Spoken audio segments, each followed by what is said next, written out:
Hello world, I was fortunate enough to be able to upgrade my iPhone 12 to an iPhone 15. Green iPhone 15. Praise the Lord for the auto free upgrade.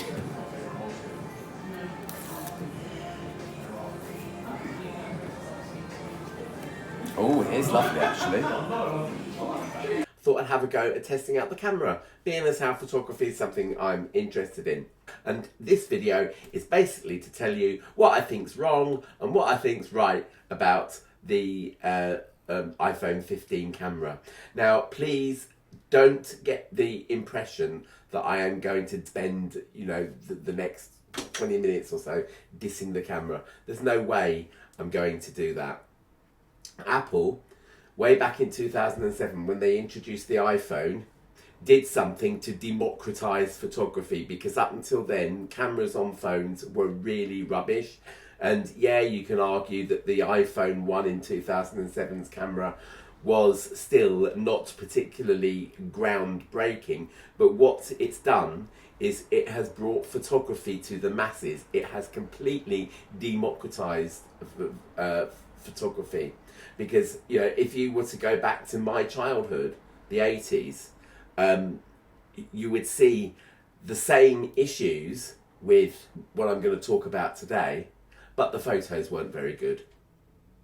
People couldn't load a film into a camera. People used to take their films, I'm not talking about the professionals here, but people used to take their films to the chemist to get them to do it for them. And then they'd go to the chemist again to get them to take the old film out and put a new one in. While photography wasn't exactly difficult in the 80s for the masses, with the cameras that were available then, it's far easier now. And it's got a lot more people interested in the subject, and all credit for Apple for doing that, and all credit for giving them a camera on the iPhone 15 that enables the masses to do just that. But bad credit, and I'm not going to necessarily say that I'm the world expert on photography, but I can sort of smell rats, and I do smell a rat. First of all, a camera sensor that says it's 48 megapixels on the main camera, that's this one here, not the selfie camera. It says that this sensor is a 48 megapixel sensor. However, it's a 48 megapixel sensor when the wind blows in the right direction and there's an R in the month. In other words, it ain't really. There are certain circumstances where it will guesstimate what a 48 megapixel sensor might do. We will see in a moment that the sensor that is inside this camera is about an eighth of the size of a full frame 35 millimeter negative, the standard at which all cameras are judged. Because of that, megapixels, apertures, they're not standard measures. If you were to cram 48 million light sensitive pixels onto the size sensor that's in the iPhone and that has been in all those compact cameras since the late 90s, it would be like a Seurat painting. The noise would just be, you'd just be able to see all the tiny little dots. You can't do it. Those megapixels, or those pixels, would be tiny. They would be absolutely tiny. The reason why Sony, Canon, Nikon have managed to develop cameras with 45 megapixels on the sensors is because they're using full frame sensors. They cost money. But can you see that Apple are trying to grab a headline? They're simply trying to say 48 megapixels, and it isn't. It's a guesstimate. And I have not yet managed to get this phone to take a 48 megapixel picture. If I were to take one in here now, it would be in night mode or want to use the flash or something, and that would stop me. It would just divert back to a 12 megapixel sensor. So although I can't say with any exactitude what Apple have done here, it looks like they've taken a 12 megapixel sensor and guesstimated. The other thing that is an issue is that you have two lenses on here, yet three focal lengths. You have what they call the 1x mode. 1x what, Apple? Tell us. I'll tell you in a minute, actually. But they have the 1x mode, the 0.5x mode, and the 2x mode. The 2x mode is yet another crop on that sensor. And there, because it has to crop, the amount of light pixels it's using is, again, halved because they've doubled the focal length. And so essentially that sensor is now a 6 megapixel sensor that's been upscaled to 12 megapixels. So yeah, 12 is the common denominator in all of this. However, none of this makes the photographs look bad, right, on the iPhone. We'll come to that in a moment. But I think that part of the problem is that mobile phones in general and cameras on mobile phones have come to a point where you can't really make them any better. How many times are you going to want your iPhone to make the tea or turn your washing machine on? But every year, because they've got themselves into this cycle, every year they have to make a new one and they have to somehow get a headline to make it better. This 48 megapixel malarkey nonsense, which is what it is just to make it seem better than the professional only 45 megapixel Canon R5s or whatever that will cost you $4,500. As I said to you, the sensor on the iPhone 15 and just about any mobile phone camera really is about an eighth of the size of a normal 35mm full frame sensor. Therefore, any specification to get what it actually is, you have to divide. There's something called a crop factor. The crop factor of this phone can be worked out. You have to trawl around everywhere. If you look in the info, take a photograph, and if you look in the info, you'll see that it says 26mm f1.6. That's mixing measurements. In this country, for example, we're guilty of it all the time. For example, we buy Coca-Cola in litres, but we buy beer in pints. What they've done here is they have given the full frame equivalent of the focal length, 26mm, but the native aperture, f1.6, it's a pinprick. The aperture on here is absolutely tiny. F1.6 means that the aperture blades or whatever, however they've managed to make that hole even smaller, have just been moved in a fraction. F1.6 on a much larger full frame camera will give you a totally different effect because it genuinely is f1.6. You have to, on these things, you have to multiply them by the crop factor. How do we get the crop factor? By looking at the info, I saw the focal length of 26mm. By then taking a photograph out of the camera and exporting it into Lightroom, suddenly the the extra bit of the puzzle comes in, that it's actually a 5.96mm native lens. Now, wrong with a 5.96mm native lens, except that if you were to put that on a full frame camera, you would be seeing behind you. But on a smaller sensor, it makes a lot of sense. Divide 26 by 5.96. And what you actually get is how I'd like to see the lens labelled. Lenses are normally labelled, if you buy real ones, physical lenses, and that's what it is. The focal length is 5.96mm. The native aperture is f1.6. 26 divided by 5.96 is 4.3624. Well, we're going to do some approximations here. Multiply f1.6 by 4.3624, and actually what you get is 6.9 something or other. It's roughly f7, and it's a 12 megapixel thing, and that horrible drawing there is supposedly a gasp.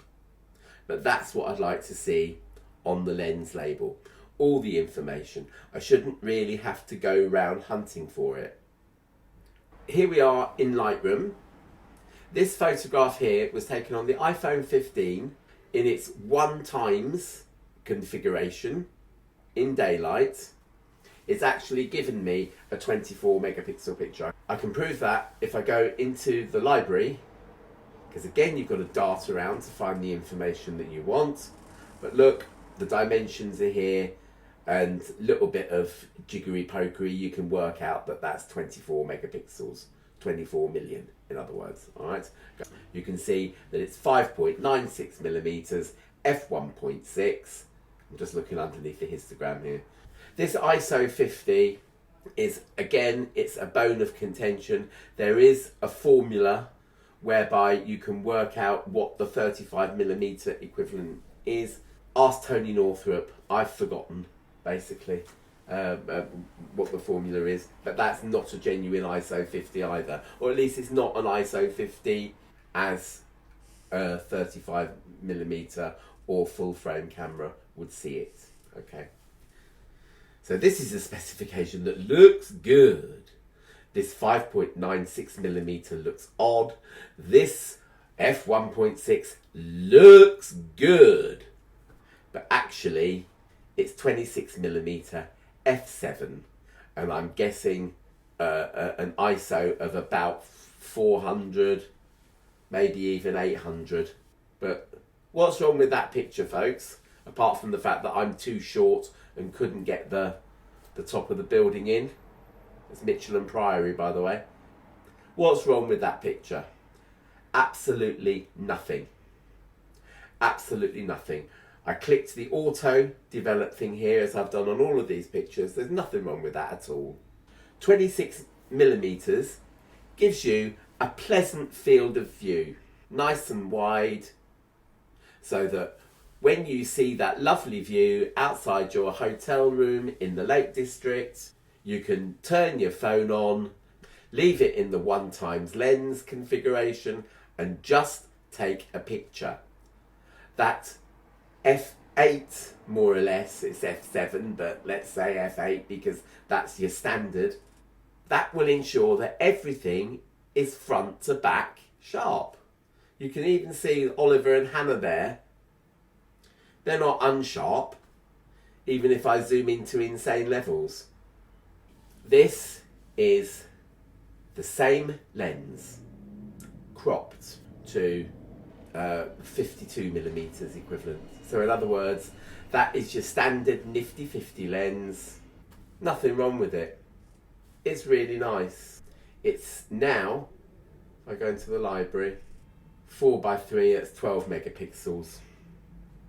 That is your 0.5 times, that's the other lens. Let's have a look. 12 megapixels, because the sensor is only more than 12 megapixels, i.e. 24 or 48, on a good day in the 1x configuration. You can see now that that says it's 1.54mm there. Now we've gone to f2.4. Right? The aperture, by the way, is fixed for whatever lens you're using. It will always be 1.6 on the 1x lens and the 2x crop. It will always be f2.4 on the 0.5x lens.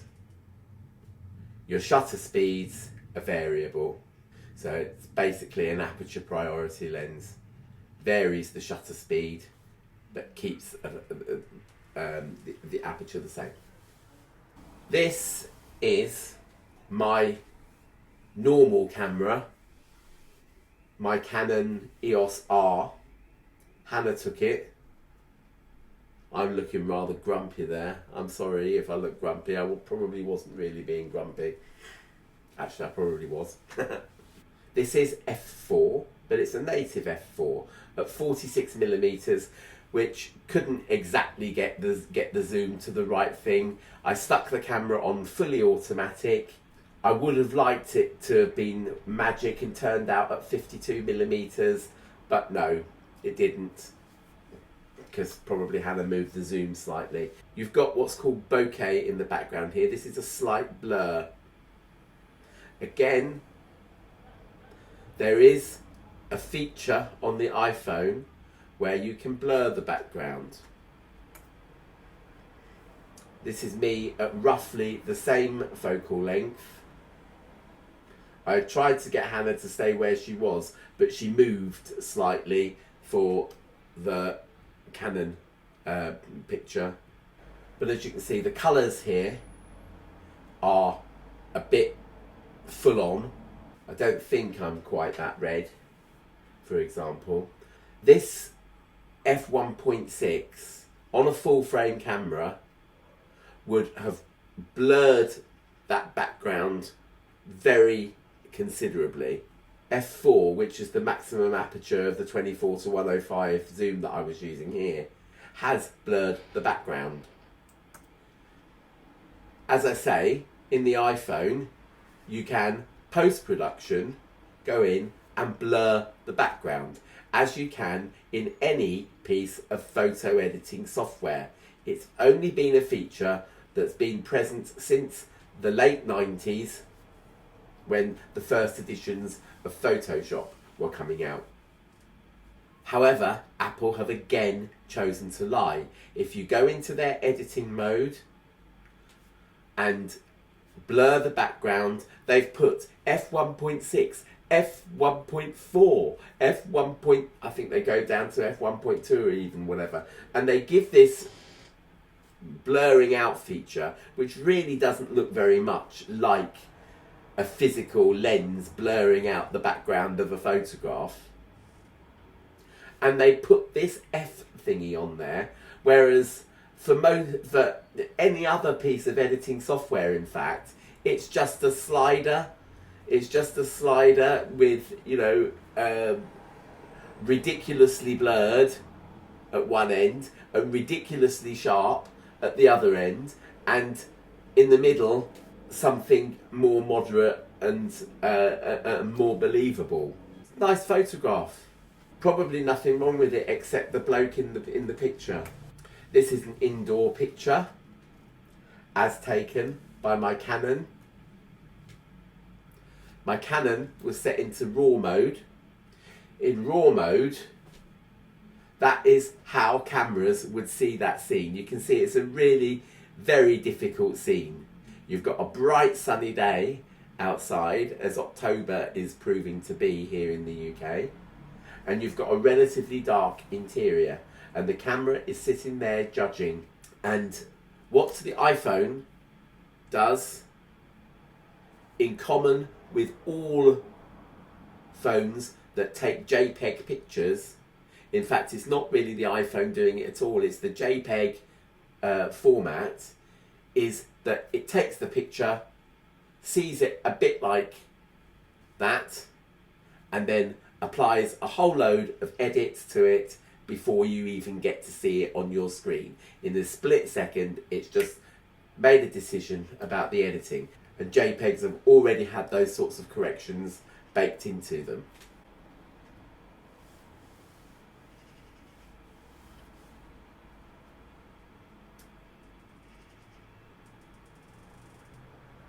Oops.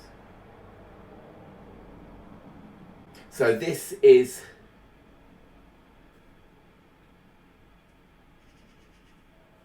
my Canon camera after corrections in Lightroom have been applied, and I just did the auto, and this one here is one where I applied corrections myself. I prefer it slightly. That's your raw. That's the iPhone after corrections made in phone at the 1x lens. You can see it's done brilliantly. And that's your 2x, giving you a similar focal length to that one, for example. I think it's actually done really brilliantly. Its specifications are those which will help the novice photographer, the person who only sees a nice scene and wants to take a quick photograph, doesn't want to twiddle with any buttons, just wants a nice photograph, boom, share, social media, done, sorted. This photograph was taken on the Canon full frame, but it's not a photograph of, you know, I happen to think it's lovely. I've done my twiddles with it, my developing twiddles with it, but it's not anything that, you know, you couldn't capture something similar on the iPhone. And in fact, the settings on here, coincidentally, by the way, I wasn't trying to, are just something similar to the iPhone on the 2x setting. So 46mm focal length there, well, it's 52mm on the 2x setting. F8, F7, same difference. And what is that? A 320th of a second shutter speed. And I just think, I just like the picture, just thought I'd share it with you anyway. Remember to like, subscribe, share if you dare, and consider a thanks by clicking on the heart down below. See you later. Bye.